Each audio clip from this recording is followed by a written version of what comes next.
नमस्कार, आपका स्वागत है। दोस्तों, होली का त्योहार हिंदू धर्म में बहुत ही महत्वपूर्ण माना जाता है। होली से पहले होलिका दहन किया जाता है। इस दिन एक पवित्र अग्नि जलाई जाती है और उसकी पूजा की जाती है। होलिका दहन का आध्यात्मिक और तांत्रिक दृष्टिकोण से बहुत अधिक महत्व होता है। होलिका दहन के दिन कई प्रकार के कर्मकांड और तांत्रिक क्रियाएं की जाती है। होलिका दहन के दिन ज्योतिष शास्त्र के उपाय अवश्य करने चाहिए, क्योंकि इस दिन किए जाने वाले उपाय अवश्य ही सफल होते हैं। साथ ही होलिका दहन के दिन शास्त्रों में बताए गए महत्वपूर्ण नियमों का पालन प्रत्येक मनुष्य को अवश्य करना चाहिए, क्योंकि इस दिन वातावरण में नकारात्मक ऊर्जा का प्रभाव अधिक मात्रा में होता है, जिसका हमारे जीवन पर नकारात्मक प्रभाव पड़ सकता है। इसलिए इस दिन शास्त्रों में बताए गए नियमों का पालन अवश्य करना चाहिए। इस दिन ऐसा कोई भी कार्य नहीं करना चाहिए जिसके कारण यह नकारात्मक शक्तियां हमारी तरफ आकर्षित हो। साथ ही शास्त्रों के अनुसार होलिका दहन के दिन कुछ चीजों का सेवन कभी नहीं करना चाहिए। अगर आप गलती से इन चीजों को खा लेते हैं तो आपके जीवन पर इसका बहुत ही अशुभ परिणाम पड़ सकता है। इन चीजों का सेवन करने से नकारात्मक शक्तियां आपकी ओर आकर्षित होती है और इनका आपके मस्तिष्क पर गहरा प्रभाव पड़ सकता है। आज की इस वीडियो में हम आपको बताने जा रहे हैं होलिका दहन के दिन कौन सी सावधानी बरतनी चाहिए और खासकर कौन सी महिलाओं को होलिका दहन के पास भूल से भी जाना नहीं चाहिए। शास्त्रों में महिलाओं के लिए बताए गए ये महत्वपूर्ण नियम प्रत्येक स्त्री को अवश्य ध्यान में रखने चाहिए, अन्यथा उसके और उसके परिवार के जीवन पर संकट खड़ा हो सकता है। तो चलिए जान लेते हैं होलिका दहन के दिन हमें क्या करना चाहिए और क्या नहीं। दोस्तों, होलिका दहन शाम के समय ही करना चाहिए और होलिका दहन में लकड़ी तथा गोबर से बने उपले का ही प्रयोग करना चाहिए। होलिका दहन में कभी भी कपड़े, गंदी चीजें, कचरा आदि नहीं जलाना चाहिए। इन्हें होलिका की अग्नि में जलाने से इसका नकारात्मक प्रभाव हमारे जीवन पर पड़ता है। होलिका की अग्नि अत्यंत पवित्र मानी जाती है। इसमें कभी भी प्लास्टिक और अन्य गंदी चीजें नहीं डालनी चाहिए। इससे होली की अग्नि से दुर्गंध आती है और वातावरण अपवित्र बन जाता है।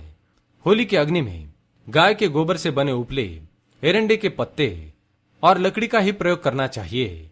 इसके साथ ही आप इसमें गन्ना भी डाल सकते हैं। होलिका की अग्नि में नारियल डालना बहुत ही शुभ माना जाता है। नारियल को श्रीफल कहा जाता है। यह फल मां लक्ष्मी को अत्यंत प्रिय है। अगर होलिका दहन के दिन आप अग्नि में सूखा नारियल चढ़ाकर उसका सेवन करते हैं तो आपको मां लक्ष्मी की कृपा प्राप्त होती है। होली की अग्नि में कभी भी हानिकारक केमिकल नहीं डालने चाहिए। होली की अग्नि में आप तेल का प्रयोग कर सकते हैं, लेकिन पेट्रोल और मिट्टी के तेल का प्रयोग ना करें। होलिका दहन की अग्नि को एक पुत्र की माता को कभी जलाना नहीं चाहिए। एक पुत्र की माता होली की अग्नि की पूजा कर सकती है, लेकिन उसे होलिका की अग्नि को प्रज्वलित नहीं करना चाहिए। इसे शास्त्रों में वर्जित बताया गया है। गर्भवती महिलाओं को इस दिन विशेष सावधानी बरतनी चाहिए, क्योंकि होलिका दहन की रात्रि में नकारात्मक शक्तियां अधिक सक्रिय होती है। इसके साथ ही इस दिन तांत्रिक क्रियाएं भी की जाती है। इसलिए गर्भवती महिलाओं को होलिका दहन के अग्नि के पास भूल से भी जाना नहीं चाहिए, क्योंकि कुछ लोग इन कर्म कांडों की चीजों को होलिका के अग्नि के पास डाल देते हैं। अगर गलती से आपका पैर उन चीजों पर पड़ जाता है तो आपके जीवन पर इसके अशुभ परिणाम पड़ सकते हैं। गर्भवती महिलाओं को दूर से ही होलिका की अग्नि के दर्शन करने चाहिए। अग्नि के पास कभी नहीं जाना चाहिए। होलिका दहन के दिन आप किसी भी सुनसान जगह पर ना जाएं, क्योंकि इस दिन सुनसान जगहों पर तांत्रिक क्रियाएं की जाती है। अगर आपका पैर उन अशुभ वस्तुओं पर पड़ता है तो वह नकारात्मक शक्ति आपके साथ आपके घर पर आ सकती है और जिसका नुकसान आपको उठाना पड़ सकता है। होलिका दहन की रात्रि में स्त्री और पुरुष को एक दूसरे के साथ कभी नहीं सोना चाहिए। इस दिन शारीरिक संबंध बनाना अशुभ माना गया है। शास्त्रों में यह नियम बताया गया है कि होलिका दहन के दिन पति और पत्नी को ब्रह्मचर्य का पालन करना चाहिए। इस दिन शारीरिक संबंध बनाने से दोनों के रिश्ते में दरार पड़ सकती है। होलिका दहन की रात को महिलाओं को अपने बाल खुले नहीं रखने चाहिए। इस दिन अपने बाल खुले रखकर घर से बाहर भी नहीं निकलना चाहिए। इस दिन महिलाओं को अपने बाल बांधकर ही रखने चाहिए।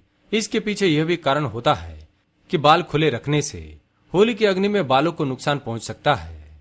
होली के दिन किसी भी मनुष्य को सफेद रंग की चीजें दान में नहीं देनी चाहिए, और अगर कोई आपको कोई सफेद रंग की वस्तु देता है तो वह भी नहीं लेनी चाहिए।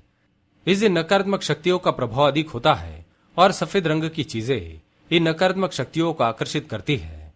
इसलिए इस दिन नमक, चावल, दूध, दही आदि प्रकार की चीजें कभी दूसरों से नहीं लेनी चाहिए। होलिका दहन के दिन लहसुन, प्याज आदि प्रकार के तामसिक चीजों का सेवन ना करें। इस दिन मांस, मदिरा से भी दूर रहे। ये चीजें नकारात्मक शक्तियों को आकर्षित करती है।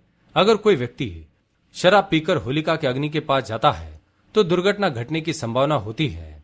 साथ ही होलिका के अग्नि को पवित्र माना जाता है और ऐसे अशुभ चीजों का सेवन करके उस अग्नि की पवित्रता को भंग नहीं करना चाहिए। इसे महापाप माना जाता है। होलिका दहन के दिन आप काले चने जरूर खाएं। इससे सभी प्रकार के ग्रह दोष समाप्त होते हैं। साथ ही होलिका के अग्नि को काले चने जरूर चढ़ाने चाहिए। इस दिन आप मीठी रोटी का सेवन कर सकते हैं, लेकिन मीठी रोटी का सेवन करने से पहले आपको होलिका के अग्नि को 2 या 5 मीठी रोटी जरूर चढ़ानी चाहिए। होलिका दहन के दिन बासी भोजन नहीं करना चाहिए। इस दिन बासी भोजन करने से शरीर में रोग उत्पन्न हो सकते हैं और व्यक्ति बीमार पड़ सकता है। इस दिन केवल सात्विक आहार ही ग्रहण करना चाहिए। होलिका दहन के दिन दूसरों को परोसा गया भोजन कभी नहीं करना चाहिए।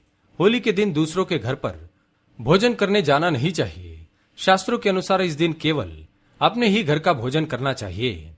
इस दिन किसी ऐसे व्यक्ति के हाथ का भोजन ना करे जो व्यक्ति पापी हो अथवा आपका शत्रु हो। इस दिन पापी लोगों के घर का भोजन अथवा नमक भी नहीं खाना चाहिए। इससे आपके जीवन पर अशुभ परिणाम पड़ सकता है। तो दोस्तों, इस प्रकार से हमारे शास्त्रों में होलिका दहन के दिन किए जाने वाले कार्यों के बारे में बताया गया है। उम्मीद है ये जानकारी आपको अच्छी लगी होगी। वीडियो को लाइक जरूर करें और कमेंट में जय मां लक्ष्मी और जय श्री कृष्ण अवश्य लिखें। साथ ही चैनल को सब्सक्राइब करें। आप सभी का धन्यवाद।